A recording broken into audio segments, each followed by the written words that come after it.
আপনার কবরের কিনারায় সন্তান দাঁড়ায় কোরআন তেলাওয়াত করবে, আর আমার আল্লাহ গাইবি আওয়াজ দিবে, ও কবরের ফেরেশতা, ওই বাচ্চাটা কোরআন পড়েছে, ওর কবরে জান্নাতের বিছানাটা বিছাইয়া দাও, ওর মায়ের কবর জান্নাত বানায় দাও। ও পর্দার আড়ালের মা, আপনারা নবী না কিন্তু নবীদের মায়ের মতো মা, আপনারা সাহাবায়ে কেরামদের মায়ের মতো মা, আপনারা আয়েশা রাদিয়াল্লাহু তাআলা আনহার মতো দামি নারী, ফাতেমা রাদিয়াল্লাহু তাআলা আনহার মতো দামি নারী, আপনারা খাদিজা রাদিয়াল্লাহু তাআলা আনহার মতো দামি নারী, আপনারা ঈসা নবীর মা মারিয়াম আলাইহা সালামের মতো দামি নারী, আপনারা বেঈমান ফেরাউনের ঘরে স্ত্রীর নাম কি? আসিয়া। যেই ফেরাউন আল্লাহর এত বড় জুলুমকারী, জালেম, এত বড় দুশমন, ফেরাউন আল্লাহর বিরুদ্ধে নিজেরে খোদা দাবি করলো, অথচ সেই ঘরে তার আপন স্ত্রী আসিয়া আল্লাহর এত পেয়ারা বান্দি হয়ে গেলেন। রহমতের নবী বলেন, জান্নাতুল ফেরদাউসে ওই ফেরাউনের বিবি আসিয়ার সাথে আমি মুহাম্মদের সাথে জান্নাতে বিবাহ হবে। কেমন ধন্য নারী! ফেরাউন এত বড় বেঈমান, আর তার ঘরে আসিয়ার জবানের মধ্যে আমার আল্লাহর আওয়াজ। একদিন ফেরাউন চুপে চুপে দাঁড়ানো, আসিয়ার হাত থেকে যেন কি পইরে গেছে, আসিয়া আল্লাহ কইয়া নাম দইরা ওই জিনিসটা উঠাইছে। ফেরাউন যে পাশে দাঁড়ানো আসিয়া খেয়াল করে নাই, আসিয়া জোরে আল্লাহর নাম বলছে, ফেরাউন শুনে রাগ কইরা ফেলাইছে। আসিয়া, জি কার নাম বললি? কার? এবার আসিয়া বলে, আমি আমার রবের নামটা জবানে উচ্চারণ করেছি। ফেরাউন বলে, আমি তো মিশরের রব, আমি তো মিশরের খোদা, তুমি আবার কোন খোদার নামটা জবানে নিয়েছো? আসিয়া ডাক দিয়া কয়, ফেরাউন, তোমারে যিনি বানাইছেন তিনি আমার আসল রব। রব্বি আল্লাহ লা ইলাহা গায়রুহু ওয়া নবিহি মুহাম্মদ মুস্তাফাহু। আসিয়া চোখের পানি ছেড়ে কাঁদে, আমি আমার রবের নাম নিলাম। ফেরাউন বলে, খবরদার, পুরো মিশরের মধ্যে সবাই আমারে খোদা বলে, তুমি যদি আমারে রব না মানো, আমার রব খোদাগিরি থাকে না। বলে তো, কয় আমারে তুমি খোদা বলে স্বীকার করো। আসিয়া বলে, জীবন যাবে আমি তোমাকে রব বলবো না, আমি ওই রবকে মানি যে রব তোমারে বানাইছেন, আমারে বানাইছেন। ফেরাউন বাঁকা হয়ে গেল, শক্ত হয়ে গেল, ডাক দিয়া কয়, রে আসিয়া,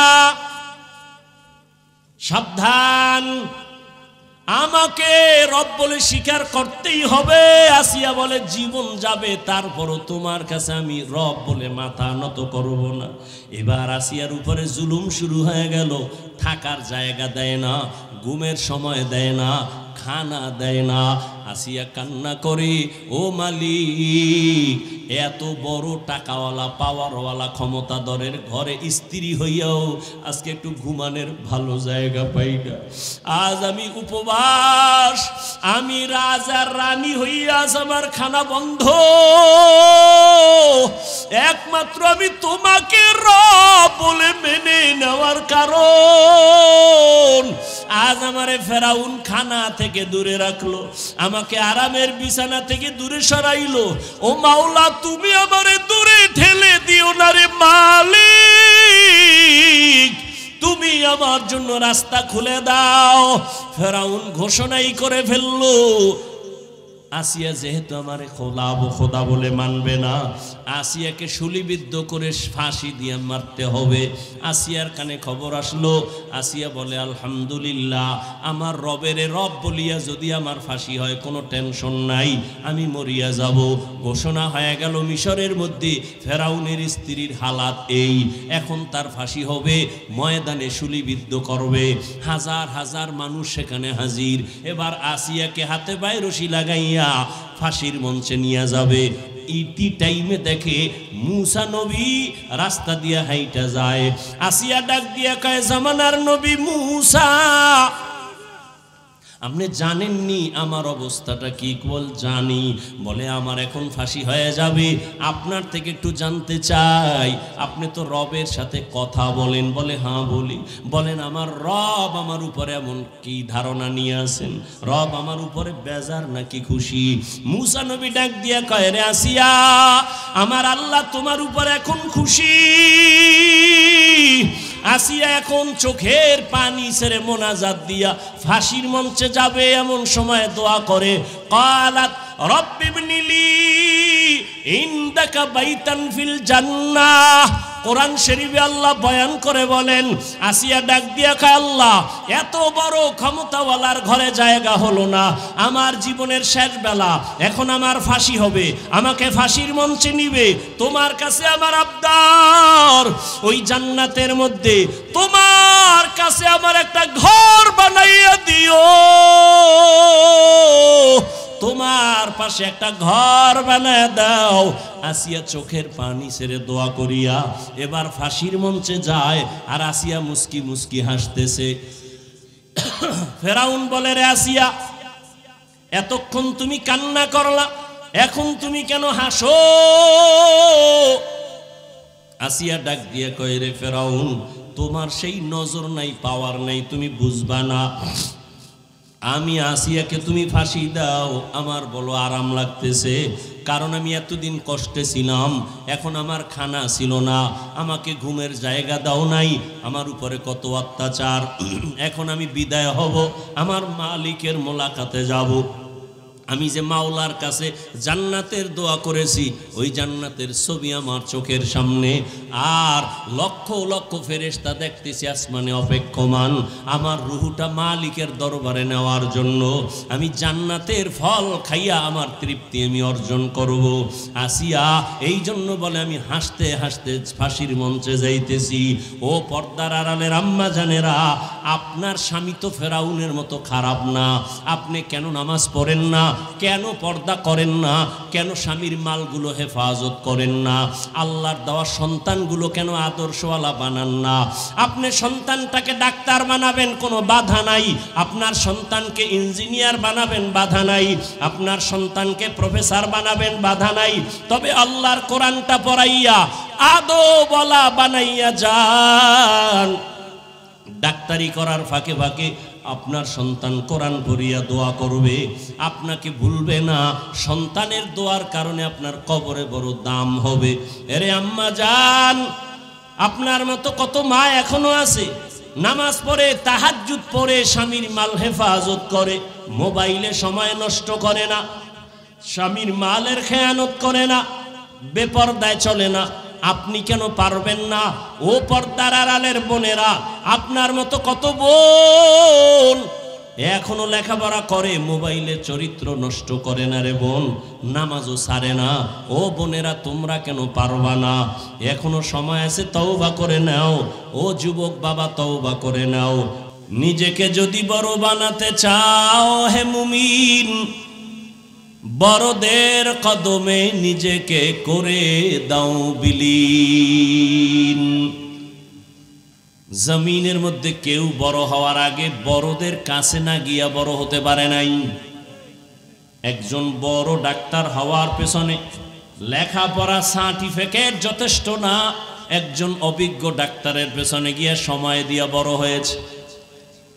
দুনিয়ার লাইনে বড় হতে হলে বড়দের পেছনে যায় সময় দিতে হয়। আখেরাতের লাইনেও যদি বান্দা তুমি বড় হতে চাও, আল্লাহর মোহাব্বতে যারা বড় আছে তাদের সোহবতে, তাদের নেক নজরে চলে যাও, না হয় বড় হওয়া যাবে না।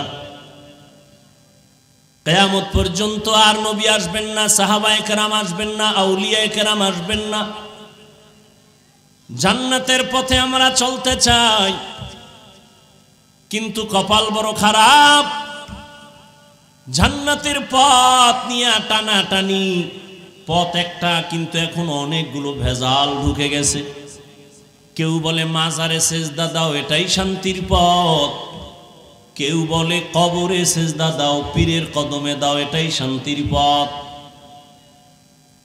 কেউ বলে আবার নারী পুরুষ এক জায়গায় বসাইয়া বেপরদায় জিকির করো, এটাই শান্তির পথ। কোথায় জান্নাতের পথ পাবো? সঠিক পথের সন্ধান আছে একমাত্র কোরআন ও হাদিসের ভেতরে। কিন্তু কপাল বড় খারাপ, কোরআনের আরবিও পড়তে পারেন না, হাদিসও বুঝেন না। এখন আপনার উপায় কি? নবীও আসবেন না, সাহাবায়ে কেরাম আসবেন না। কোরআন দিয়া হাদিস দিয়া জান্নাতের সঠিক পথ আপনি পাবেন, কিন্তু কোরআনও পড়তে জানেন না, হাদিসও বুঝেন না। এখন আপনার কি উপায়? মাত্র একটাই তার সমাধান, কোরআন সুন্নাহর আলোকে জান্নাতের সঠিক পথ যদি কেউ পেতে চাও, একমাত্র শুধুমাত্র কেবলমাত্র ঠিকানা উলামায়ে আহলে হকের সোহবত। ইলমে রা'জাজু করদান বেহিসাব, খলকে রাদাদান জওয়াবে বাসওয়াব, হক না দারদ দোস্তে খলকা জারেরা, নিস্তে ই খসলত একে দিন দারেরা। আপনাদের ধৈর্যের উপরে বয়ান, উঠা বসা করলে আস্তে বয়ান। আর তো আমার পরে নাই কেউ আছে, তাই মোনাজাত বাকি। শুধু হাত দুইটা উঠাবো, আর উঠাইয়া ফালাইলে চিল্লাইতে পারবেন, কিন্তু আর বয়ান হবে না।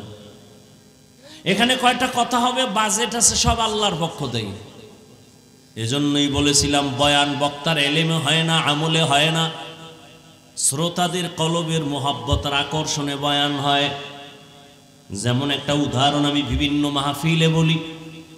পটিয়া মাদ্রাসার বাণী চট্টগ্রাম, মুফতি আজিজুল হক রহমাতুল্লাহ আলাইহি, ওলিয়ে কামেল, কত বড় ওলি! তিনি স্টেজে বসিয়া যখন নাহমাদুহু বলে টান দিতেন, ময়দানে কান্নার রোল পড়ে যেত। এটা আপনি তো এক মিনিট শুনলেন, কিন্তু ভাবলে মনে করবেন এটা কেমনে সম্ভব, এটা কিভাবে সম্ভব? নাহমাদুহুর টান দিলেই ময়দানের হালাত পাল্টায়া যাইত। বড় কঠিন ব্যাপার। এই আল্লাহর ওলি মুফতি আজিজুল হক রহমাতুল্লাহ আলাইহি, পটিয়ার বাণী, তিনি একদিন স্টেজে সভাপতি হয়ে বসে আছেন। তার পার্শ্বের বক্তা সাহেব বয়ান করতেছেন খুব সুন্দর ভাষায়। বক্তা সাহেবের বয়ান এত সুন্দর, মানুষের মধ্যে যেন এক কিয়ামতের পরিবেশ কায়েম হয়ে গেছে। কান্না। মুফতি আজিজুল হক রহমাতুল্লাহ আলাইহি বক্তা সাহেবকে অনুরোধ করে বললেন, বয়ানটা একটু সময়ের জন্য বন্ধ করেন। মাইকটা আল্লাহর ওলি হাতে নিয়া শ্রোতাদেরকে বললেন, আমি মুফতি আজিজুল হক মারিফতের লাইনে, তাসাউফের লাইনে, তাসকিয়ায়ে নফসের লাইনে যে বরকত আমি পেয়েছি, যেটাকে বলা হয় খেলাফত, আমি এই বক্তা সাহেবকে আমি আমার পক্ষ থেকে খেলাফত দিয়ে দিলাম। জাগাত। এবার হুজুর আপনি বয়ান করেন। আল্লাহর ওলি খেলাফত দিলেন, আবার বয়ান শুরু করলেন। কিন্তু আশ্চর্য বিষয়, বক্তা সাহেবের আগের বয়ান আর এখন বয়ান, আসমান জমিন ব্যবধান হয়ে গেছে। আগের মতো বয়ান আর উঠে না, বয়ান আর উঠতেছে না, বয়ান হচ্ছে না। বান্দা বড় চেষ্টায় ঘাম ছুটে গেছে। মুফতি আজিজুল হক রহমাতুল্লাহ আলাইহি আবার বক্তা সাহেবের মাইক বন্ধ করে মাইক হাতে নিলেন, আবার শ্রোতাদেরকে বললেন, আমি যে খেলাফত দিছিলাম এটা আবার আমি ফিরাইয়া নিয়ে নিলাম। বুঝেননি কিছু? উজানির মানুষ, বুঝার কথা। এখন বলারও মানুষ নাই, বুঝারও মানুষ নাই, বিরোধিতা করার মানুষ আছে।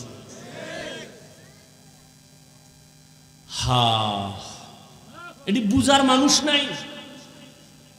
বলে উজানি লাফায় কেন, চরমনাই লাফায় কেন, বলে না? ওরে আমার প্রশ্ন, তুই কোরআনের বাগানে বয়া তুই লাফাস না কেন? প্রশ্ন উল্টা করো কেন? দলিল নিবি? ইয়া আইয়ুহাল্লাযীনা আমানু ইযা যুকিরাল্লাহু ওয়াজিলাত কুলুবুহুম ইন্নামাল মুমিনুনা আল্লাযীনা ইযা যুকিরাত কুলুবুহুম ওয়া ইযা তুলিয়াত আলাইহিম আয়াতুহু জাদাতহুম ঈমানাও ওয়া আলা রাব্বিহিম ইয়াতাওয়াক্কালুন।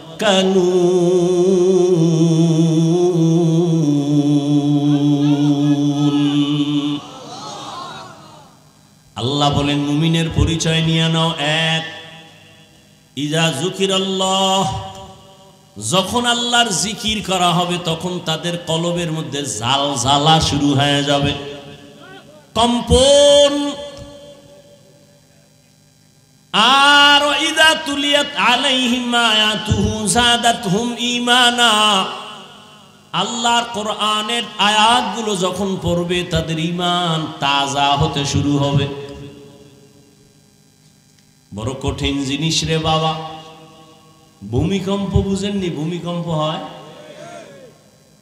নেপালে, ভূমিকম্প হয়া শত বিল্ডিং ভেঙে গেল।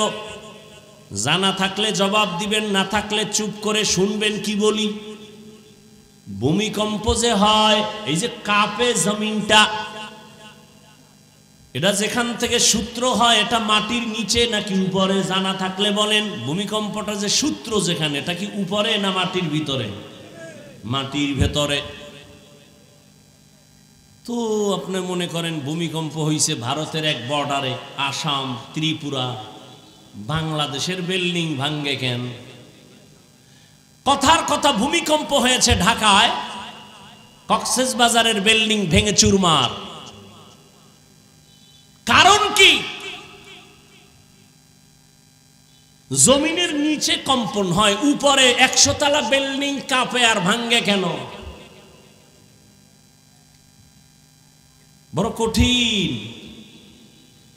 আল্লাহর জিকিরের তাওয়াজ্জু যখন লাগবে, কলবে জালজালা হবে, তো কলব কাঁপতেছে, দেহ কাঁপবে কেন? বড় কঠিন বিষয়। বলে দেহ কাঁপে না, কলবের ধাক্কা গিয়া বডির থেকে প্রকাশ হয়ে যায়। এটারে যারা কন্ট্রোল করতে পারবে মর্যাদা বেড়ে যাবে। অনেকে কন্ট্রোল করতে পারে না, বিদায় সহ্য করতে পারে না, কন্ট্রোলের বাইরে চলে যায়। যদি কেউ ইচ্ছা করে এমন কিছু করে কবিরা গুনাহ, একটা কবিরা গুনার জন্য নিম্নের শাস্তি 7000 বছর জাহান্নামের আগুন। ইচ্ছা করে এগুলো করা যাবে না, বড় মারাত্মক।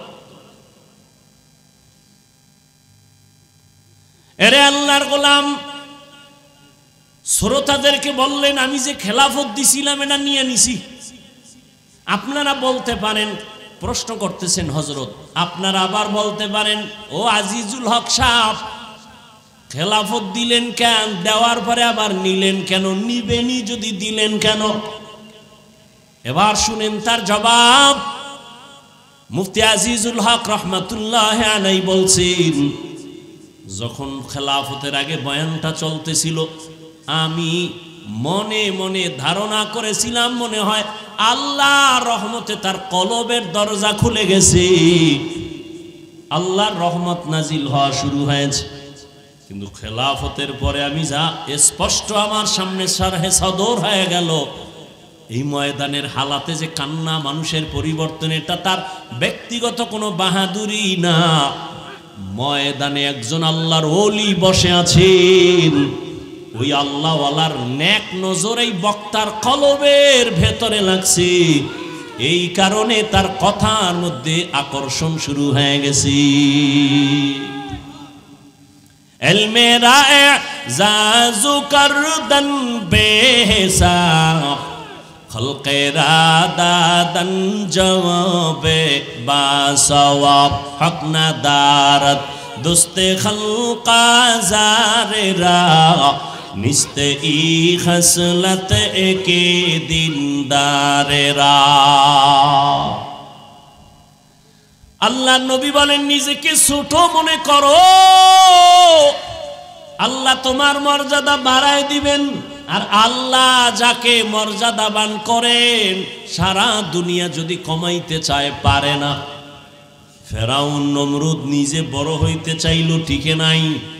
আল্লাহ বড় মর্যাদা দিয়া ইব্রাহিম নবীরে পাঠাইছেন, টিকে গেল, কেউ বন্ধ করতে পারে নাই। নমরুদ বন্ধ করতে যায় নিজের জীবনটা ধ্বংস হলো একটা মশার মাধ্যমে। ফেরাউন মূসা নবীকে আসতে দিবে না, কারণ মূসা নবী দুনিয়াতে যদি আসেন তাহলে ফেরাউনের বাহাদুরি চলবে না, কারণ এটা জোর করে আদায় করে নিছে ফেরাউন। কিন্তু না, টিকে না। যেই ফেরাউন ছিল একেবারে দুর্বল গরিব, আল্লাহ পাক মূসা নবীকে পাঠাইয়া মূসা নবীর সম্মান ঠিক রেখেছেন। লোহিত সাগরে চুবানি খাইয়া ফেরাউনের সব বাহাদুরি ধ্বংস হয়ে গেল। আল্লাহ যাকে বড় বানান, সম্মানিত করেন, এই সম্মান কমে না। চেয়ারম্যান সাহেবের চেয়ার নাই, কিন্তু আল্লাহর কোরআনওয়ালাদের সম্মানের চেয়ার এখনো নষ্ট হয় নাই। এরা দুনিয়াতেও বাদশাহ, পরকালেও বাদশাহ। আল্লাহ পাক বলেন, বান্দা নিজের ছোট বানাও, দুনিয়ায় সম্মান বাড়িয়া যাবে, আখিরাতেও বেড়ে যাবে। এত বয়ান, এত বয়ান, এরপরেও কেন আমাদের অহংকার কমে না? কিসের অহংকার? বলে টাকার। কিসের অহংকার? বলে বাড়ির গাড়ির। কিসের অহংকার? বলে ক্ষমতার। এগুলো টিকবে না রে বাবা। কপাল যদি পুরিয়াই যায়, পালাইতে গিয়া জুতা নেওয়ার সময় হবে না।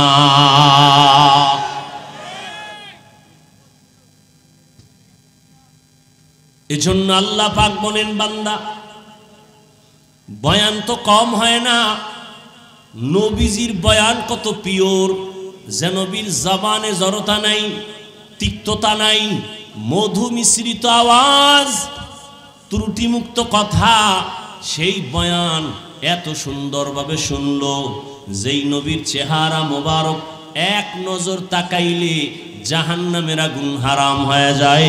যেই নবীর চেহারা এক নজর দেখলে 7 দিনের ক্ষুধা নিবারণ হয়ে যায়, সেই নবীজিকে 13 বছর দেখলো আর বয়ান শুনলো, এরপরেও কপালে কালেমা আসলো না।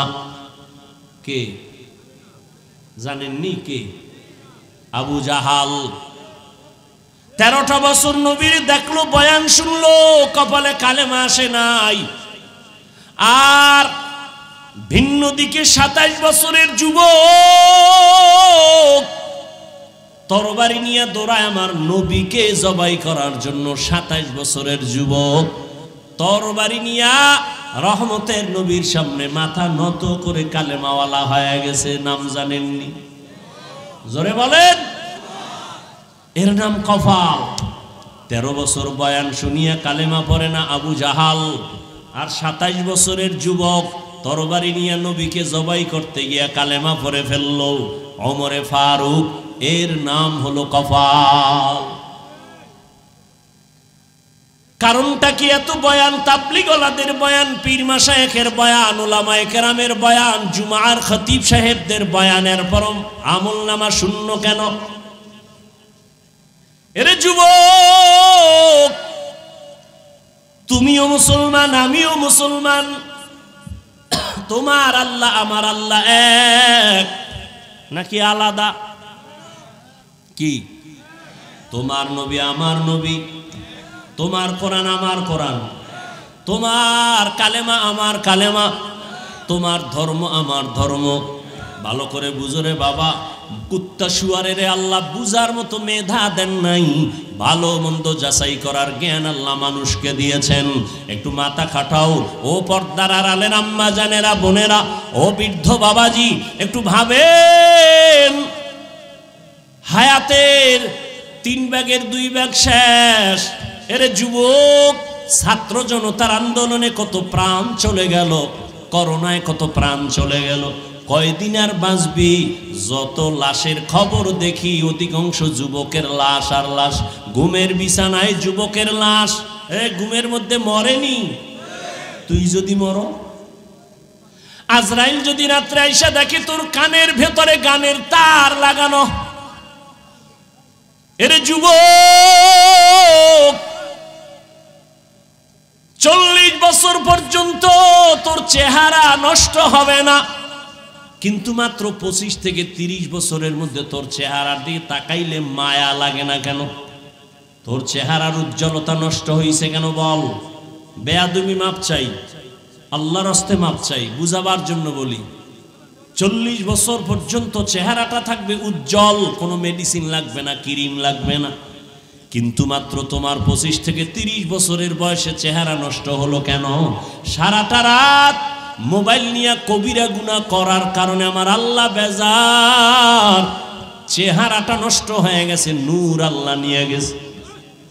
জীবনে কামাই করছো কি? আল্লাহ না করুক যদি এখন মরো, তো কি কামাই কইরা মরলি? মা বাবায় কানবে ঠিক, কিন্তু মনে মনে বলবে একটা মুসিবত দূর হয়ে গেছে, কারণ এই ছেলেটার চরিত্র এত খারাপ, ওর কারণে আমি মহিলাদের সামনে মুখ দেখাইতে পারি না, মহিলারা আমাকে লজ্জা দেয়। বাবায় বলবে অনেক জায়গায় আমি লজ্জা পাই, আমার সন্তানের চরিত্র এত খারাপ।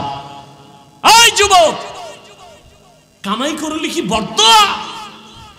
মায়ের বরদোয়া, বাবার বরদোয়া, শিক্ষকের সাথে বেয়াদবির বরদোয়া, আলেমদের সাথে বেয়াদবিমূলক আচরণ করেছো সেখানে বরদোয়া, মুরব্বীদের সাথে তোর ব্যবহার ভালো না সেখান থেকে বরদোয়া।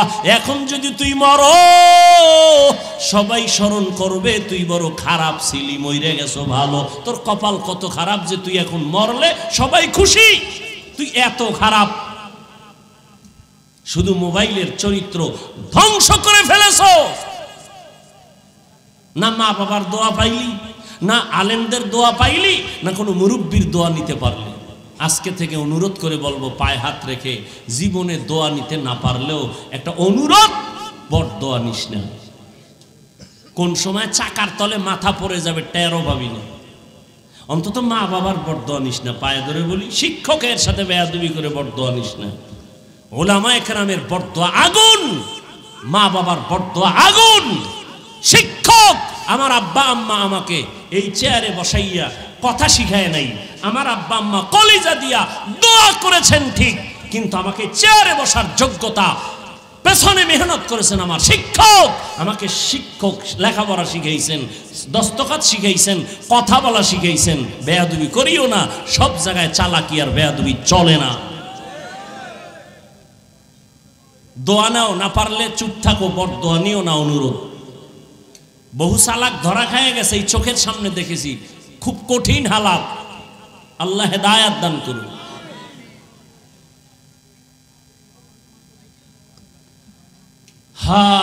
এক ক্লাসে পড়ছি, কোথায় পড়ছি তাও বলবো না, কবে পড়ছি তাও বলবো না, কোন ক্লাসে পড়ছি তাও বলবো না। এক ক্লাসে পড়ছি, ছেলেটার ব্রেন বেলেটের থেকেও ধার, কিন্তু এই পরিমাণ বেয়াদবি করত শিক্ষকদের সাথে আমাদের চোখের সামনে। মা বাবা, ওর বাবারে দেখছি একদিন মোনাজাত দিয়ে বরদোয়া করে আমাকে সামনে। দেওবন গিয়া যাইয়া লেখাপড়া কইরা ফুল নাম্বারে পাস, ফার্স্ট ক্লাস, ফার্স্ট। দেশে আইয়া কুত্তায়ও জিগায় না, যেহেনে যায় হেনি জুতার বাড়ি খায়। কোন মাদ্রাসায় 1 মাস টিকে না। নাম বললে অনেক ফেসবুকের গোলামরা চিনতে পারবেন, নামও বলবো না, কিচ্ছু বলবো না। আর আমার বলা মাকসাদ না, মাকসাদ আপনাদেরকে হুঁশিয়ার করা, বেয়াদবি করিয়েন না। আমার কলিজার যুবকদের কাছে আমার দাবি, ভাই তুমি তো মনে করো আমাদের উপরে এত রাগ কেন হুজুর? আপনি না আমগো ভাই না, কোনো রাগ না, আল্লাহর কসম। আমি তো চ্যালেঞ্জ দিয়ে বলি, মাগরিবের পরে যেখানে বয়ান করলাম, একটা ছেলে একটা পেস্টুন নিয়ে আসলো। ওই যে আমি 2-4 দিন পর্যন্ত 1 সপ্তাহ ধরে ওয়াদা করাইতেছি যুবকদের, যে যুবকরা 100 থেকে 500 টাকা খরচ করবি আমার একটা দাবি পূরণে। ও সেই দাবিটা পূরণ করে লই আইছে, একটা পেস্টুন কইরা রাস্তার মোড়ে মোড়ে টানাবি। সেটা কি? পৃথিবীতে জীবনে যত বন্ধু পেয়েছো সব স্বার্থপর ধান্দাবাজ, কেউ তোমার আপন নয়। আল্লাহর কসম করে বলছি, তোমার জীবনের নির্ভেজাল আপন একমাত্র উলামায়ে আহলে হক। এছাড়া তোমাদের আপন কেউ নাই। তুমি যারে আপন মনে করো তোমার জানের দুশ্মন, স্বার্থে আঘাত লাগলে দল থেকে শুধু নাম কাটবে না, কল্লা কেটে ফেলবে। কি এটা কি আমি বানায় বলতেছি? স্বার্থে আঘাত লাগলে দলের নেতারা নাম কাটে না কল্লা কাটে। কিন্তু তোমার জীবনের পিওর বন্ধু নিঃস্বার্থ একমাত্র উলামায়ে কেরাম। তোমাকে যা দিয়েছে উলামায়ে কেরাম এই জাতিকে যা দিয়েছে কেউ তা দেয় নাই। যদি বলে দিয়েছে আমি বলবো 5 টাকা দিলে 5000 টাকা নিয়েছে, খবর নেই। মসজিদ মাদ্রাসায় 50,000 টাকা দিয়া চায়ের দোকানে বসে চাপাবাজি করে, এই মসজিদে আমি করছি। 50-এর জাল মিটাইতেছে চায়ের দোকানে, আছে না নাই? একজনে 1000 টাকা দিয়ে কয় আমার মাইকে নাম না কইলে টাকা ফেরত লই এস। দানবীর। আল্লাহ হেদায়েত দান করুন। আপনাদের কষ্ট হইতেছে? কষ্ট হয় আমার। আপনি তো একটু বসে থাকবেন, এই তো। পৃথিবীতে কথা বলার মতো কষ্টের কোনো কাজ নেই। সব থেকে বড় কঠিন কাজ কথা বলা, অনবরত কথা, তাও কি 1 মিনিট। এর মধ্যে যদি আবার টাইম মতো খাওয়ান নাই, ঘুম নাই, তো কথার ব্যালেন্স কই? এরপরে জার্নির উপরে জার্নি, কুত্তার মতো দৌড়াই সারা দেশে। কুত্তাও এরম দৌড়ায় না। এরপরও যে চিল্লাইতেছি, তাও 1 লাইনের মানুষ হইল, একটা কথা ছিল। এখানে হরেক রকমের মানুষ বসা। দুনিয়াতে যত রকম আছে সব রকম এখানে আছে। সব তেল ঝাল মশলা সব এক জায়গায় বসা। যারা আমগো টুপি দেখলে কাফের কয়, হেও এখানে আছে না নেই? এতগুলো মানুষের ব্রেন এবং অন্তরকে ব্যালেন্স করে কথা বলাটা রবের রহমত ছাড়া সম্ভব না। আর মুখস্থ বয়ান করাও সম্ভব না। আল্লাহ কি বলাচ্ছেন আল্লাহই জানে। আল্লাহ হেদায়েত দান করুন। আর একটু সামনে আগাবো। হায় হায় হায়। ইয়া আইয়ুহাল্লাযীনা আমানুত্তাকুল্লাহ ওয়া কুনু মা'আস সাদিকিন। ও যুবক, তুমিও আল্লাহর গোলাম, আমিও সে আল্লাহর গোলাম। তোমার আমার আল্লাহ এক, নবী এক, কোরআন এক, কাবা এক, ধর্ম এক, কালেমা এক। ভালো করে একটু বুঝো। দুনিয়াতে আসছি তাও এক, বিদায় বেলা কাফন হবে 3টা, সংখ্যা 1। আমি বক্তার সম্মানে একটা কাফন কেউ বাড়াইয়াও দিবে না। তুমি গরিব, মরিয়া গেলে গরিব হওয়ার কারণে একটা কাফন কেউ কমাইয়াও দিবে না। কাফনের কালারও হবে আলাদা নাকি এক? ভালো করে বুঝো। তোমার আমার আল্লাহ এক, নবী এক, কাফন এক, কালারও এক। কাফনের উপরে লেখা থাকবে বড় হুজুরের লাশ, কিছুই লেখা থাকবে না। আজকে আমি বক্তা বক্তা যত বাপ দেখাই, বাহাদুরি করি, তুমি টাকার গরম দেখাও। যেদিন সাদা কাফনে ঢুকবি সব বাহাদুরি শেষ হয়ে যাবে। কবরের সাইজও হবে এক। কবরে রাখার পরে প্রশ্ন 3টা করা হবে, তাও সবার বেলা এক। আমাকেও যেই প্রশ্ন, তোমাদেরও সেই প্রশ্ন। রে যুবক বাবা, রবের পরিচয় দাও, ধর্মের পরিচয় দাও, রহমাতুল লিল আলামিনের পরিচয় দাও। 1 নাম্বার আল্লাহর নবী বলেন। আবার তুই এডিলে ঢুকছো কা? এডির বিরুদ্ধে না শুরুতে? তোর বুট খাওয়ার এখন শখ লাগছে, বেশি খিদা লাগছে। আর এই বুট খাইলে খিদা মরবো। এই তুই এখানে আইসো কা? দে ওর টাকা, দে ওর টাকা দে। এই পোলারে মা বাপ পাঠাইছে, এর কি এর লেখাপড়া করার দরকার নেই? পোলাপান ফালাই দিছে, শেষ। আল্লাহ হেদায়েত দান করুন। কোন মা বাপ যদি বলে হুজুর আমার গরিব, পড়াইতে পারি না, মাইয়া বলারে কি করুন? এর মনে চাই ইচ্ছারও আমি ফিডাই, কারণ আমার থেকে গরিব কেউ ছিল না। আমি যদি ওই গরিবী হালাতে লেখাপড়া করে এ পর্যন্ত আসতে পারি, তোমার সমস্যাটা কোথায়?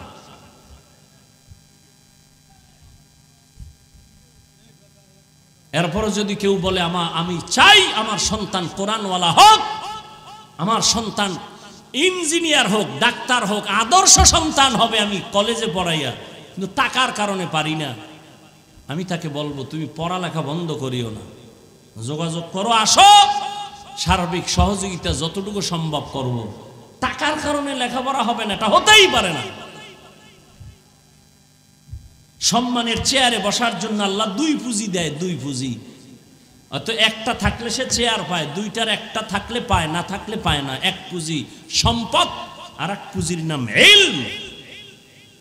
এলেমওয়ালা চেয়ার পায় সম্মানের, আর সম্পদওয়ালা চেয়ার পায়।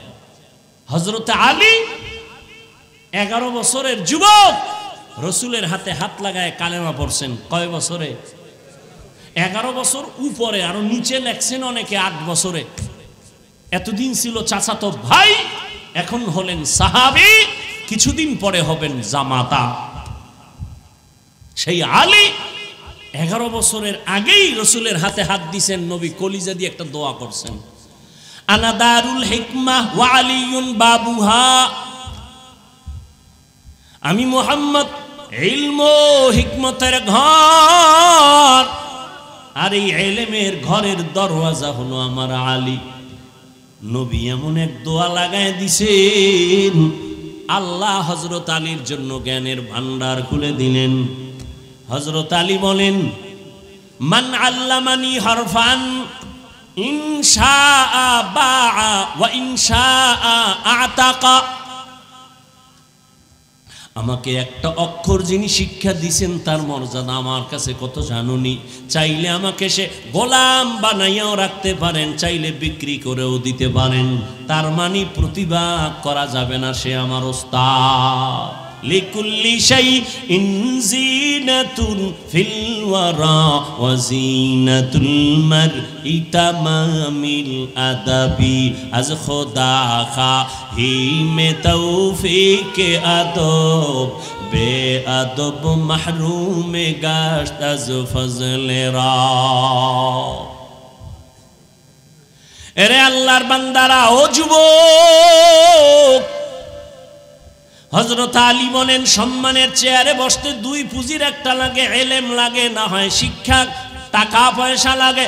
ও দয়ার মালিক, তুমি আমাদের টাকা পয়সা দাও নাই, তুমি দিয়েছো কোরআনের ইলম।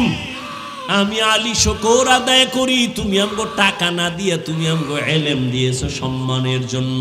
রাজিনা কিসমাতাল জাব্বার ফিনা লানা ইলমুন ওয়ালিল আ'দাই মালু ফাইন্নাল মালা ইয়াফনি আন কারিবিন ওয়া ইন্নাল ইলমা বাকিন লা ইয়াজালু। হযরত আলী বলেন, আমরা টাকা পেয়ে খুশি না, ইলম পেয়ে খুশি। কেন? টাকাওয়ালার টাকা আজ আছে, কাল থাকবে না। ইলমওয়ালার ইলম সিনায় যদি ঢুকে, কখনো ইলম বিদায় হবে না। টাকাওয়ালার টাকা আছে, আজ কাল থাকে না। ইলমওয়ালার ইলম সিনায় ঢুকবে, বিদায় হবে না। ও যুবক, তোমার আমার আল্লাহ এক, নবী এক, কোরআন এক, কাবা এক, ধর্ম এক, কালেমা এক, দুনিয়াতে আসছি এক, কবরও এক, প্রশ্ন তিনটা তাও এক। কিন্তু এত বয়ান, এরপরেও কেন তুমি মাথায় টুপি পরতে চাও না? আমিও তোমার মতো এক ভাই, আমি টুপি খুলতে চাই না, লজ্জা। আর তুমি কেমন ভিআইপি মুসলমান, টুপি মাথায় দিতে চাও না, লজ্জা। আমি মুসলমান, দাড়ি কাটতে লজ্জা পাই, তুমি দাড়ি রাখতে লজ্জা পাও, তুমি কেমন মুসলমান? আমি বান্দা মসজিদে না ঢুকলে লজ্জা পাই, তুমি মসজিদে ঢুকতে লজ্জা পাও, তুমি কেমন মুসলমান? আমি পর্দা না করলে লজ্জা পাই, তুমি পর্দা করতে গেলে লজ্জা পাও। কারণটা কি? তুমি কি ভাবছো আমরা হুজুরেরা সব ভুলের পথে আছি? না হয় কেন তুমি বুঝো না রে বাবা? অথচ তোমার মতো কত যুবক জীবনে মাদ্রাসায় পড়ে নাই, স্কুল কলেজে পড়ে, জেনারেল লাইনে পড়ে, 5 বেলার নামাজ পড়ে। সত্য কথাটার সাক্ষী দাও, আছে না নাই? তুমি তোমার বিবেকটাকে প্রশ্ন করো, তুমি কেন পারো না রে বাবা? তোমার মতো যুবক রাস্তায় গাড়ি চালায়, আজান হয়ে গেলে মসজিদে গিয়া নামাজ পড়ে, বলো বাবা তুমি কেন পারবা না? মনে মনে ভাবছো হুজুরেরা বুঝি মিথ্যা কয়, কোরআন বুঝি ভুল আছে। এখনো তোমাকে বলি, একটা ভুল কোরআন থেকে বের করে এখন যদি দাও, আমি এখন দাড়ি কেটে ফেলবো, প্যান্ট শার্টটাই লাগায় রাস্তায় নাচ গানে লিপ্ত হয়ে যাব। না, 1500 বছর পর্যন্ত কেউ ভুল বের করতে পারে নাই, বরং বহু বিধর্মী পণ্ডিতেরা কালেমা পড়ে মুসলমান হয়ে গেল। যুবক একটু জিব্বা নাড়ায় জবাব দাও, আমার মাওলা পাকের কোরআন সত্য নাকি মিথ্যা? কত পার্সেন্ট সত্য বলো? আল্লাহর ওই কোরআনে জান্নাতের বয়ান আসেনি? ওই কোরআনে জাহান্নামের বয়ান আসেনি? ও আল্লাহর বান্দারা, মনেরে বুঝাও রে মান, তোমার মতো যুবক চাকরি করে নামাজ পড়ে, তুমি কেন পারতেছ না? তোমার উপরে কি আল্লাহ বেজার? মোনাজাতে কত যুবক হাউমাউ করে কাঁদে আর আল্লাহর কাছে ক্ষমা চায়, কিন্তু তোমার কপাল কেন এত খারাপ? তোমার মোনাজাতে কেন কান্না আসে না? তোমার চোখে কেন পানি আসে না রে বাবা? একটু কি অন্তরে ভয় নাই? আজকে তুমি এখানে তাজা যুবক বসে আছো, কালকে তুমি কবরের বাসিন্দা হতে পারো, কোনো গ্যারান্টি নাই। এরে যুবক, সকালবেলা বাইক নিয়ে বাইর হবা, লাশ হইয়া ঘরে আসবা। ইদানিং যত লাশের খবর দেখি সব হলো যুবকের লাশের খবর। অযুবক বাবা, আল্লাহর নবী তোমার জন্য কত মজার কথা বলছেন। নবী বলেন, আমি মুহাম্মদ আসছিলাম এতিম, আমার ডানে বামে দুশমন, ওই বিপদের সময় যুবকেরা আমি মুহাম্মদের উপকার করেছে, বুড়ারা বিরোধিতা করেছে। এই যুবক, মদিনার নবী কয় আমার বিপদের সময় উপকার করছে কারা? যুবকেরা। বিরোধিতা করছে কারা? তুমি যুবক কি করছো নবীর উপকার? বলো। তুমি যদি এমন হইতো নিজে নামাজ পড়তে পারো নাই, কিন্তু একজন নামাজি বান্দাকে দেখে ধন্যবাদ দিছো, বাবা দোয়া করিস আমিও নামাজে যাব, কিন্তু না, তুই এমন পাপিষ্ট। এক যুবক নামাজ দইরা যখন আসছে, তুই আবার ধমক দিছো, এত তাড়াতাড়ি মসজিদে ঢুকলি কেন? আহা, অযুবক বাবা, তোমার মতো যুবক 5 বেলার নামাজ পড়ে, রাস্তায় গাড়ি চালায়, 5 বেলার নামাজ ঠিক রেখে ময়দানে কৃষি কাজ করে, নদীর মধ্যে মাছ ধরে না, মাছ ছাড়ে না। তুমি কেন পারতেছো না রে বাবা? মনে হয় গুনার কারণে আল্লাহ বেজার, মা বাবার বরদোয়া লেগে গেছে। এখনো সময় আছে, তওবা করে নেও। এত বয়ান শোনার পরেও যে আমল আসে না, এর একমাত্র কারণ আল্লাহর ভয় তোমার অন্তরে নাই। এজন্য আল্লাহ পাক বলেন, আমাকে ভয় কর, ভয়ের নাম তাকওয়া, আল্লাহর ভয়। আমি যদি প্রশ্ন করি আপনারা কারা কারা আল্লাহকে ভয় করেন, সবাই হাত উঁচু করে বলবে আমরা হুজুরগো থেকে বেশি ভয় করি। অথচ এখানে এমন আশেক বসা আছে, আজকে ফজর পড়ে নাই, জোহর পড়ে নাই, আসর পড়ে নাই, মাগরিব এশা পড়ে নাই, আল্লাহরে ভয় করে। আমি টুপি মাথায় দিয়া কই আল্লাহরে ভয় করি, তুমি টুপি ছাড়া কও আল্লাহরে ভয় করি। আমি নামাজ পড়িয়া বলি আল্লাহকে ভয় করি, তুমি নামাজ বাদ দিয়া বলো আল্লাহকে ভয় করি। আমি হালাল খাইয়া বলি আল্লাহকে ভয় করি, তুমি হারাম খাইয়া বলো আল্লাহকে ভয় করি। বিষয়টা কি আসলে আল্লাহর ভয় তুমি বুঝো না কি জিনিস? সন্তান মা বাবাকে ভয় করে বলে তার প্রমাণ, মা বাবার সামনে সন্তান অন্যায় করে না কেন? মাইরের ভয়। শিক্ষকের সামনে ছাত্র অন্যায় করে না কেন? ভয়, বলে মারবে। ঠিক যারা আল্লাহকে ভয় করবেন, ওই বান্দা গলায় ছুরি দিবে, দাড়ির মধ্যে ছুরি লাগাবে না। মা হলে কি হয় বুঝো? ওমরের মতো বান্দা, যার একটু নাম আগে বললাম, 27 বছরের যুবক, তরবারি নিয়ে যায় নবীকে জবাই করবে, কত বড় সাহস! 27 বছরের সেই যুবক কালেমাওয়ালা হইয়া এখন ওমরের নামে এত পাওয়ার যে অর্ধ দুনিয়া শাসন করে ওমর। যেই ওমর চলে একা, কোনো বডিগার্ড সিকিউরিটি গার্ড নাই, ওই ওমর রাষ্ট্র ক্ষমতা হাতে নিয়ে রাষ্ট্র পরিচালনা করেন। ঈদের দিন আসছে আর 2-1 দিন বাকি। বিবি সাহেবা বলতেছেন, ও খলিফাতুল মুসলিমিন, আমাদের কোনো ঈদের কেনাকাটা লাগবে না, তবে সন্তানের জন্য লাগবে। ওমর বলতেছি, আমার কাছে কেনাকাটার টাকা নাই। কথা বুঝেননি বাবারা? কষ্ট হলে বলেন, মোনাজাত দিয়ে দেন। একটা চিৎকার দিলে হুঁশ থাকার কথা না, মাওলার দয়া। খুব বুঝেন। স্ত্রী বলতেছে, আচ্ছা পুরা ক্ষমতা হাতে ওমরে ফারুক, পুরা দেশের ক্ষমতা তার হাতে। বিবি বলে, আমাদের কেনাকাটা লাগবে না, ঈদের কেনাকাটা বাচ্চাদের দরকার, টাকা লাগবে। ওমর বলতেছে টাকা নাই। তাকওয়া কি জিনিস? এবার বিবি একটা পরামর্শ দিছে, কি? খলিফাতুল মুসলিমিন, আপনি এখন রাষ্ট্র ক্ষমতায় আছেন, আপনি এখন যা অর্ডার করবেন তাই হবে। বলে তো, আপনি বাইতুল মাল অর্থ মন্ত্রণালয়কে অর্ডার করেন। কি অর্ডার? 1 মাসের অগ্রিম বেতনটা যেন আপনাকে দিয়া দেয়। খুব খেয়াল করেন বাবা, একটা ফাউল কথা বলতেছি না, কত দরদ নিয়ে বলতেছি।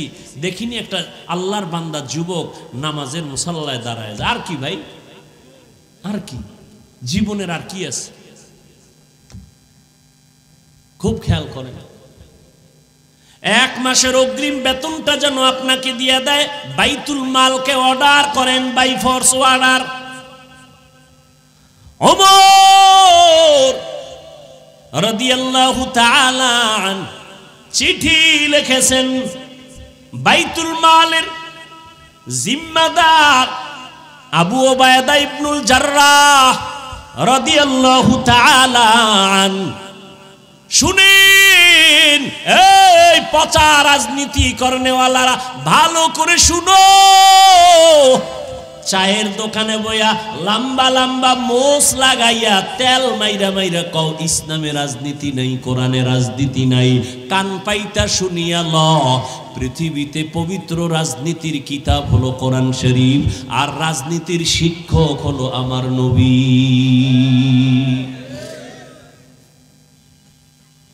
পচা রাজনীতি ইসলামে নাই, কিন্তু ইসলামে আছে পবিত্র রাজনীতি।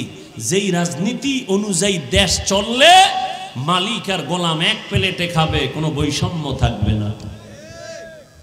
আর এখন চাপাবাজি করে মাইকলে কেউ খাবে কেউ খাবে না, গরিব মরতেছে না খাইয়া, বিদ্যুৎ নাই।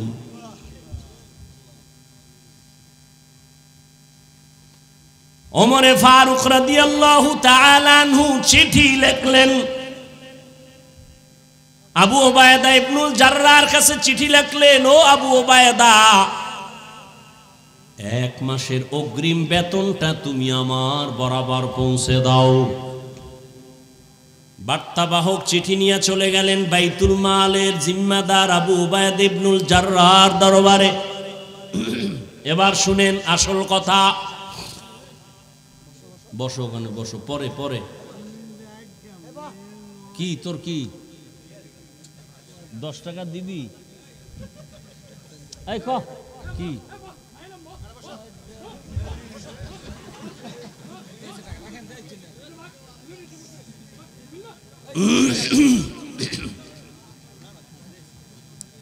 মরাডারে মারো কেন, কয় লড়ে কেন?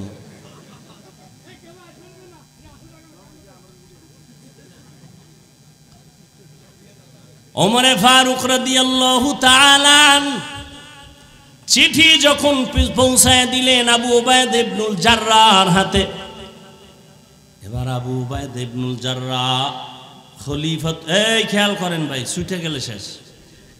এই আসল কথা দিয়ে আমি আগাইতেছি মোনাজাতের দিকে, খেয়াল করেন।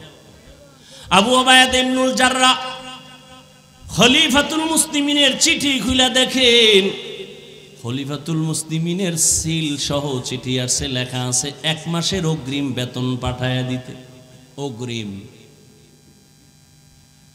আবু উবাইদা ইবনুল জাররাহ চিঠি পাইয়া চোখের পানি ছেড়ে কাঁদতেছেন,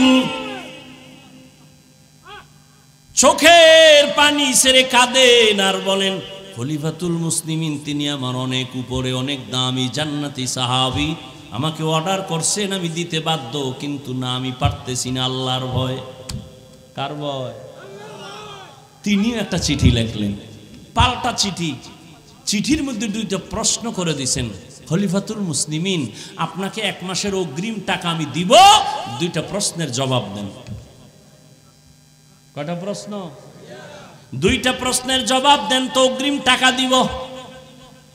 চিঠি লিখে বার্তাবাহককে দিয়া দিল। বার্তাবাহক খলিফাতুল মুসলিমিনের কাছে চিঠি নিয়ে হাজির হয়ে গেল। ওমর ফারুক রাদিয়াল্লাহু তাআলা চিঠিটা হাতের মধ্যে পাইয়া খুলে দেখে 2টা প্রশ্ন লেখা আছে। 1, বাইতুল মালের জিম্মাদার আবু উবাইদা ইবনুল জাররাহ প্রশ্ন করেছেন, ও খলিফাতুল মুসলিমিন আপনি অর্ডার করলে আমি দিতে বাধ্য, তবে আমার জবাব দেন, আপনি যে 1 মাস অগ্রিম বেতন চাইছেন, আপনি আগামী 1 মাস বাঁচবেন কিনা তার গ্যারান্টি দেন।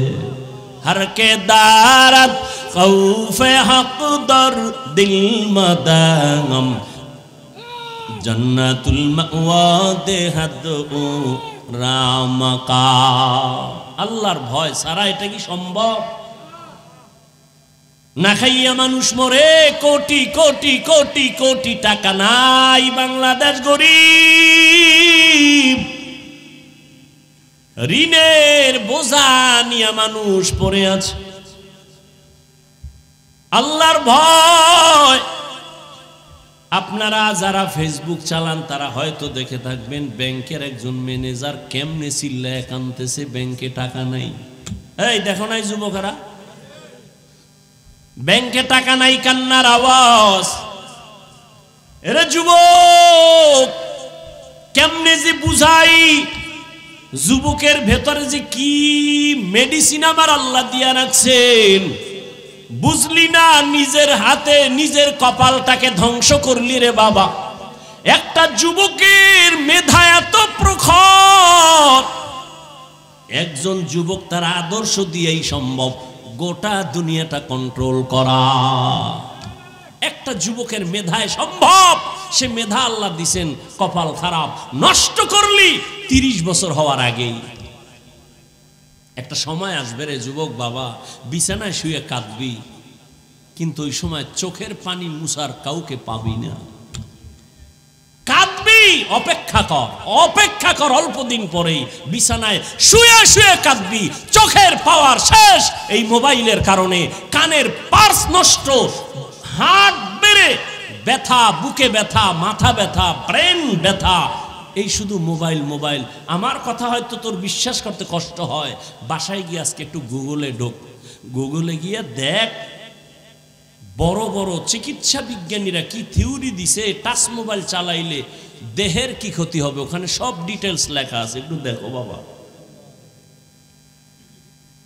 এই মোবাইলে কিতাবাদি মাঝে মাঝে দেখি, এখন চোখে গোলায় যায়, 2 মিনিট চাইলে আর কিছুই দেখি না, এমন অবস্থা। মানে তিলে তিলে আমাদের জীবনকে ধ্বংস করার এক চক্রান্ত ইহুদি বেঈমানের। কিন্তু বুঝলি না মুসলমানের সন্তান। সেদিন এক বাবা কাঁদতেছে, তার ছেলে নাকি কথা বলে না। হুজুর একটু কোনো তদবির আসেনি? আমি বুঝতে পারছি মোবাইলে ধরছে।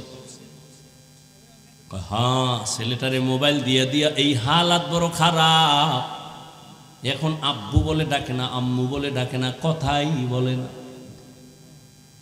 মোবাইল দেখতে দেখতে ছেলে বোবা হয়ে গেছে। ওই যে তুমি কার্টুন দেখতে দেখতে নিজেই কার্টুন হয়ে গেছে। আমি হাসির খোরাক দিচ্ছি না, দেখিনি, আল্লাহ তোমাকে একটু বুঝ দান করেন। ও যুবক, তোমার মতো যুবক। আবু উবায়দা ইবনুল জাররাহ প্রশ্ন করলেন কয়টা? এক নাম্বার প্রশ্ন, আগামী 1 মাসের বেতন যে আপনাকে দিব, বলেন আপনি বাঁচবেন কিনা, তার গ্যারান্টি আসেনি? গ্যারান্টি আছে? দ্বিতীয় প্রশ্ন আপনার, আপনি যে আজকে চেয়ারে বইয়া খলিফা হইছেন, খলিফা মুসলমানের, আপনি আগামী 1 মাস যে চেয়ারে থাকবেন, জনগণ রাখবেনি, তার গ্যারান্টি বুঝেননি? কি বুঝেন? আপনি যে চেয়ারে বইছেন একেবারে মরণ পর্যন্ত থাকবেন, আরে জনগণ আর 1 মাস পর্যন্ত বসতে দিবে না জোহরের আগে চলে যেতে হবে? এ খবর দেন আগে।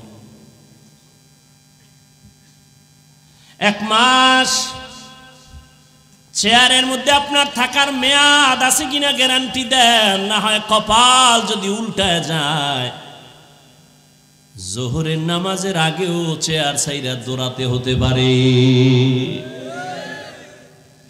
কাদের কুদরত দারি বর কামাল আনতা রব্বি আনতা হাসবি জুল জালাল। ওমরে ফারুক কাঁদতেছেন আর আল্লাহর কাছে দোয়া করে, আল্লাহ গো, আবু উবায়দা ইবনুল জাররার মর্যাদা তুমি আরো বাড়ায় দাও। আমার অন্তরের চোখ খুলে দিল আবু উবায়দা। এর নাম তাকওয়া, আল্লাহর ভয়। আজকে বয়ান হচ্ছে কিন্তু আমলের খাতা শূন্য কেন? ভয় নাই। এরে যুবক, আমি আজ তোমার মতো দাড়ি কাইটা প্যান্ট শার্ট টাই লাগায় যদি রাস্তায় বাহাদুরের মতো ঘুরতাম, কেউ আমারে বাধা দিত না রে বাবা। কিন্তু টুপি মাথায় দিলাম, কত গরম লাগে কম বুঝি না। দাড়ির কারণে যৌবনের ভাব চলে যায়, তাও বুঝি, তারপরও দাড়ি কেন ফালাই না। লম্বা জামাটা পরার কারণে শরীর গরম লাগে, তারপরও কেন ছাড়ি না। আবার এই টুপি দাড়ির কারণে কত গালি যে শুনলাম, জীবনে কোন শেষ নাই। কত বিরোধিতা, কত মানুষ কত বাজে কথা বলে, এরপরেও কেন নামাজ ছাড়ি না, বেপরদা চলি না, দাড়ি কাটি না। এর একমাত্র কারণ আল্লাহর কোরআন সত্য, নবীর প্রত্যেকটা কথাই স্বর্ণের মতো সত্য, কোনো সন্দেহ নাই। ওই আল্লাহ কোরআনের মধ্যে স্পষ্ট বলেছেন, যারা গুনাহ নিয়ে কবরে যাবে তাদের জন্য শাস্তি হবে বড় ভয়ঙ্কর। দুনিয়ার সূর্যের গরম সইতে পারি না, একটা মশার কামড় সইতে পারি না। ও আল্লাহর বান্দা, একটা বেতের বাড়ি সহ্য করতে পারি না। এরে আল্লাহর বান্দা, গুনাহগার হইয়া যদি কবরে যাই, সাবধান। ওই গুনাহগার হয়ে গেলে কবরে জাহান্নামের আগুনের গরম কেমনে সহ্য করব? ওই কবরে গেলে ও বান্দা, 2 পাশের মাটির চাপ কেমন করে সহ্য করবা? আল্লাহর মোহাব্বত নিয়ে বলতেছি রে নবীর আশিক। আল্লাহর নবী বলেন, 3টা প্রশ্ন সবার বেলায় করা হবে। যেই প্রশ্নের জবাব যারা দিবে তাদের জন্য কবর হবে জান্নাতের টুকরা, আর যারা দিতে পারবে না তাদের জন্য কবর হবে জাহান্নামের টুকরা। আমার মায়ার নবী আম্মা জান আয়েশা রাদিয়াল্লাহু তাআলা আনহা বলতেছেন, একদিন দেখি রহমতের নবী আমার হুজরায় বসে গুনগুন করে কান্না করেন। আম্মা জান আয়েশা রাদিয়াল্লাহু তাআলা আনহা বলেন, ইয়া রাসূলুল্লাহ, আপনি আমার ঘরে বসে কাঁদেন কেন? আমার কোনো বেয়াদবি হয়ে গেল নাকি? নবী বলেন, না আয়েশা, বেয়াদবি হয় নাই। ও পর্দার আড়ালের আম্মা জানেরা, আপনারা কত ধন্য মা। আজকে স্টেজে 7টা সন্তানের মাথায় পাগড়ি দেওয়া হলো, এরা কোরআনের হাফেজ হয়ে গেছে। এরে আম্মা জান, আপনার কি মনে চায় না আপনি একজন কোরআনওয়ালার মা হইয়া কবরে যাবেন? আপনার কবরের কিনারায় সন্তান দাঁড়ায় কোরআন তেলাওয়াত করবে, আর আমার আল্লাহ গাইবি আওয়াজ দিবে, ও কবরের ফেরেশতা, ওই বাচ্চাটা কোরআন পড়েছে, ওর কবরে জান্নাতের বিছানাটা বিছাইয়া দাও, ওর মায়ের কবর জান্নাত বানায় দাও। ও পর্দার আড়ালের মা, আপনারা নবী না কিন্তু নবীদের মায়ের মতো মা, আপনারা সাহাবায়ে কেরামদের মায়ের মতো মা, আপনারা আয়েশা রাদিয়াল্লাহু তাআলা আনহার মতো দামি নারী, ফাতেমা রাদিয়াল্লাহু তাআলা আনহার মতো দামি নারী, আপনারা খাদিজা রাদিয়াল্লাহু তাআলা আনহার মতো দামি নারী, আপনারা ঈসা নবীর মা মারিয়াম আলাইহিস সালামের মতো দামি নারী, আপনারা বেঈমান ফেরাউনের ঘরে স্ত্রীর নাম কি? আসিয়া। যেই ফেরাউন আল্লাহর এত বড় জুলুমকারী, জালেম, এত বড় দুশমন, ফেরাউন আল্লাহর বিরুদ্ধে নিজেরে খোদা দাবি করলো, অথচ সেই ঘরে তার আপন স্ত্রী আসিয়া আল্লাহর এত পেয়ারা বান্দি হয়ে গেলেন। রহমতের নবী বলেন জান্নাতুল ফেরদাউসে ওই ফেরাউনের বিবি আসিয়ার সাথে আমি মুহাম্মদের সাথে জান্নাতে বিবাহ হবে। কেমন ধন্য নারী! ফেরাউন এত বড় বেঈমান, আর তার ঘরে আসিয়ার জবানের মধ্যে আমার আল্লাহর আওয়াজ। একদিন ফেরাউন চুপে চুপে দাঁড়ানো, আসিয়ার হাত থেকে যেন কি পইরে গেছে, আসিয়া আল্লাহ কইয়া নাম দইরা ওই জিনিসটা উঠাইছে। ফেরাউন যে পাশে দাঁড়ানো আসিয়া খেয়াল করে নাই, আসিয়া জোরে আল্লাহর নাম বলছে, ফেরাউন শুনে রাগ কইরা ফেলাইছে। আসিয়া জি কার নাম বললি? কার? এবার আসিয়া বলে আমি আমার রবের নামটা জবানে উচ্চারণ করেছি। ফেরাউন বলে আমি তো মিশরের রব, আমি তো মিশরের খোদা, তুমি আবার কোন খোদার নামটা জবানে নিয়েছো? আসিয়া ডাক দিয়া কয় ফেরাউন তোমারে যিনি বানাইছেন তিনি আমার আসল রব। রব্বি আল্লাহ লা ইলাহা গায়রুহু ওয়া নবিহি মুহাম্মদ মুস্তাফাহু। আসিয়া চোখের পানি ছেড়ে কাঁদে, আমি আমার রবের নাম নিলাম। ফেরাউন বলে খবরদার, পুরো মিশরের মধ্যে সবাই আমারে খোদা বলে, তুমি যদি আমারে রব না মানো আমার রব খোদাগিরি থাকে না। বলে তো কয় আমারে তুমি খোদা বলে স্বীকার করো। আসিয়া বলে জীবন যাবে আমি তোমাকে রব বলবো না, আমি ওই রবকে মানি যে রব তোমারে বানাইছেন, আমারে বানাইছেন। ফেরাউন বাঁকা হয়ে গেল, শক্ত হয়ে গেল, ডাক দিয়ে কয় রে আসিয়া সাবধান, আমাকে রব বলে স্বীকার করতেই হবে। আসিয়া বলে জীবন যাবে তারপরও তোমার কাছে আমি রব বলে মাথা নত করব না। এবার আসিয়ার উপরে জুলুম শুরু হয়ে গেল, থাকার জায়গা দেয় না, ঘুমের সময় দেয় না, খানা দেয় না। আসিয়া কান্না করে ও মালিক, এত বড় টাকাওয়ালা পাওয়ারওয়ালা ক্ষমতাধরের ঘরে স্ত্রী হইয়াও আজকে একটু ঘুমানোর ভালো জায়গা পাই না। আজ আমি উপবাস, আমি রাজার রানী হইয়া আজ আমার খানা বন্ধ, একমাত্র আমি তোমাকে রব বলে মেনে নেওয়ার কারণ আজ আমারে ফেরাউন খানা থেকে দূরে রাখলো, আমাকে আরামের বিছানা থেকে দূরে সরাইলো। ও মাওলা তুমি আমারে দূরে ঠেলে দিও না রে মালিক, তুমি আমার জন্য রাস্তা খুলে দাও। ফেরাউন ঘোষণাই করে ফেললো আসিয়া যেহেতু আমারে খোদা বলে মানবে না, আসিয়াকে শুলিবিদ্ধ করে ফাঁসি দিয়ে মারতে হবে। আসিয়ার কানে খবর আসলো, আসিয়া বলে আলহামদুলিল্লাহ, আমার রবের রব বলিয়া যদি আমার ফাঁসি হয় কোনো টেনশন নাই, আমি মরিয়া যাব। ঘোষণা হয়ে গেল মিশরের মধ্যে ফেরাউনের স্ত্রীর হালাত এই, এখন তার ফাঁসি হবে, ময়দানে শুলিবিদ্ধ করবে, হাজার হাজার মানুষ সেখানে হাজির। এবার আসিয়াকে হাতে পায়ে রশি লাগাইয়া ফাঁসির মঞ্চে নিয়ে যাবে। ইতি টাইমে দেখে মুসা নবী রাস্তা দিয়া হাইটা যায়। আসিয়া ডাক দিয়া কয় জামানার নবী মুসা, আপনি জানেননি আমার অবস্থাটা কি? বল জানি। বলে আমার এখন ফাঁসি হয়ে যাবে, আপনার থেকে একটু জানতে চাই, আপনি তো রবের সাথে কথা বলেন। বলে হ্যাঁ বলি। বলেন আমার রব আমার উপরে এমন কি ধারণা নিয়ে আসেন? রব আমার উপরে বেজার নাকি খুশি? মুসা নবী ডাক দিয়া কয় রে আসিয়া, আমার আল্লাহ তোমার উপরে এখন খুশি, আসিয়া এখন চোখের পানি ছেড়ে মোনাজাত দিয়া ফাঁসির মঞ্চে যাবে এমন সময় দোয়া করে, ক্বালাত রব্বি ইবনিলি ইনদাকা বাইতান ফিল জান্নাহ।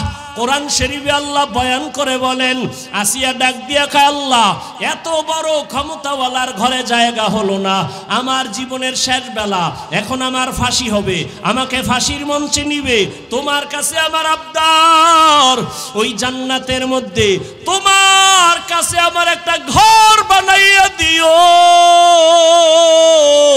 তোমার পাশে একটা ঘর বানায় দাও। আসিয়া চোখের পানি ছেড়ে দোয়া করিয়া এবার ফাঁসির মঞ্চে যায়, আর আসিয়া মুস্কি মুস্কি হাসতেছে। ফেরাউন বলে, রে আসিয়া, এতক্ষণ তুমি কান্না করলা, এখন তুমি কেন হাসো? আসিয়া ডাক দিয়ে কয়, রে ফেরাউন, তোমার সেই নজর নাই, পাওয়ার নাই, তুমি বুঝবা না। আমি আসিয়াকে তুমি ফাঁসি দাও, আমার বলো আরাম লাগতেছে, কারণ আমি এতদিন কষ্টে ছিলাম, এখন আমার খানা ছিল না, আমাকে ঘুমের জায়গা দাও নাই, আমার উপরে কত অত্যাচার, এখন আমি বিদায় হব, আমার মালিকের মোলাকাতে যাব। আমি যে মাওলার কাছে জান্নাতের দোয়া করেছি, ওই জান্নাতের ছবি আমার চোখের সামনে, আর লক্ষ লক্ষ ফেরেশতা দেখতেছি আসমানে অপেক্ষমান আমার রুহুটা মালিকের দরবারে নেওয়ার জন্য। আমি জান্নাতের ফল খাইয়া আমার তৃপ্তি আমি অর্জন করব। আসিয়া এই জন্য বলে, আমি হাসতে হাসতে ফাঁসির মঞ্চে যাইতেছি। ও পর্দার আড়ালের আম্মা জানেরা, আপনার স্বামী তো ফেরাউনের মতো খারাপ না, আপনি কেন নামাজ পড়েন না, কেন পর্দা করেন না, কেন স্বামীর মালগুলো হেফাজত করেন না, আল্লাহর দেওয়া সন্তানগুলো কেন আদর্শওয়ালা বানান না? আপনি সন্তানটাকে ডাক্তার বানাবেন, কোনো বাধা নাই, আপনার সন্তানকে ইঞ্জিনিয়ার বানাবেন, বাধা নাই, আপনার সন্তানকে প্রফেসর বানাবেন, বাধা নাই, তবে আল্লাহর কোরআনটা পড়াইয়া আদবওয়ালা বানাইয়া যান। ডাক্তারি করার ফাঁকে ফাঁকে আপনার সন্তান কোরআন পড়িয়া দোয়া করবে, আপনাকে ভুলবে না, সন্তানের দোয়ার কারণে আপনার কবরে বড় দাম হবে। এরে আম্মা জান, আপনার মতো কত মা এখনো আছে, নামাজ পড়ে, তাহাজ্জুদ পড়ে, স্বামীর মাল হেফাজত করে, মোবাইলে সময় নষ্ট করে না, স্বামীর মালের খেয়ানত করে না, বেপরদায় চলে না। আপনি কেন পারবেন না? ও পর্দার আড়ালের বোনেরা, আপনার মতো কত বোন এখনো লেখাপড়া করে, মোবাইলে চরিত্র নষ্ট করে না রে বোন, নামাজও ছাড়ে না। ও বোনেরা, তোমরা কেন পারবা না? এখনো সময় আছে, তওবা করে নাও। ও যুবক বাবা, তওবা করে নাও। তবে কপালবাজি জানি না কারটা কেমন হবে। আবু জাহাল নবীরে দেখিয়াও বয়ান শুনলো, কালেমা নসিব হলো না, আর 27 বছরের যুবক নবীকে জবাই করতে গিয়া কালেমা পড়ে ফেললো। এখানে আবু জাহালের মতো জানি না কার নসিব খারাপ, বয়ান শুনিয়াও তওবা নসিব হবে না, বাহিরে গিয়ে আরো বিরোধিতা করবে। আর একদল আল্লাহর গোলাম না জানি ওমরের মতো কপালটা খুলিয়া যায়, গুনার কথা স্মরণ হইয়া গেলেই চোখের পানি ছেড়ে কান্না করতে থাকবে, আর বলবে, আল্লাহ জীবনে তো মনের চাহিদা পূরণে কম গুনাহ করি নাই, মনে চাইছে গুনাহ করব করছি, মনে চাইছে নামাজ পড়ব না পড়ি নাই, মনে যখন চাইতো পার্কে যাব আড্ডা দিব গেছি। আল্লাহ আজকে থেকে তওবার নিয়ত করলাম, আর আমি গুনাহগার হইয়া কবরে যাব না। আমার মা বাবারে কত কাঁদাইলাম, আজকে থেকে মা বাবার সাথে বেয়াদবি করব না, আর দাড়ি কাটবো না, আর বেপরদায় চলবো না, উলামায়ে কেরামের পরামর্শ নিয়ে নবীর তরিকা মেনে চলবো, সুন্নাত অনুযায়ী চলবো, মুরব্বীদের দোয়া নিয়ে চলবো।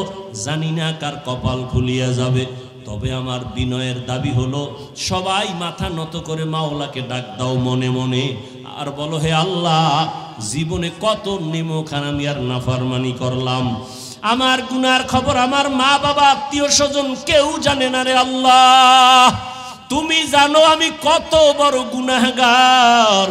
মনে হয় গুনার কারণে আমার হাত না পাক, আমার চোখ না পাক, আমার জিহ্বা না পাক, আমার অন্তর না পাক। ও আল্লাহর গুনাহ নিয়ে বাসায় যেতে চাই না। ও আল্লাহ, তুমি তো হায়াতের মালিক, তুমি তো রিজিকের মালিক, তুমি তো সম্মানের মালিক। আজকে থেকে তওবা করে নিলাম, লেখাপড়া করি, চাকরি করি, ব্যবসা করি, নামাজ ছাড়বো না, দাড়ি কাটবো না, বেপরদায় চলবো না। ও উলামায়ে কেরামের পরামর্শ নিয়া নবীজির তরিকা মেনে চলবো। যাদের তওবা করার মতো অন্তর তৈরি হয়ে গেল, মুনাফিকি অন্তরে নাই, এমন বান্দা যদি তওবার নিয়ত করে থাকেন, বৃদ্ধ বাবাজিরাও তওবা করেন, মনে মনে আল্লাহকে ডাকেন আর বলেন আর গুনাহ করবেন না, নামাজ ছাড়বেন না, নিজেও করবেন না, কাউকে গুনার পথে সহযোগিতাও করবেন না, নিজেও গালি দিবেন না, কারো গালি কানে শুনবেন না, নিজেও কারো গীবত করবেন না, কারো গীবতের আওয়াজ কানে নিবেন না। যদি তওবার নিয়ত থাকে আল্লাহর কাছে বলেন, আর অন্তর তৈরি থাকে, মুনাফিকি অন্তরে যদি না থাকে, তওবার খাঁটি নিয়ত যাদের আছে, দুটো হাত আমার আল্লাহকে দেখাইয়া দাও। আয় আল্লাহ, হাতগুলো কবুল করে নেন, তওবা কবুল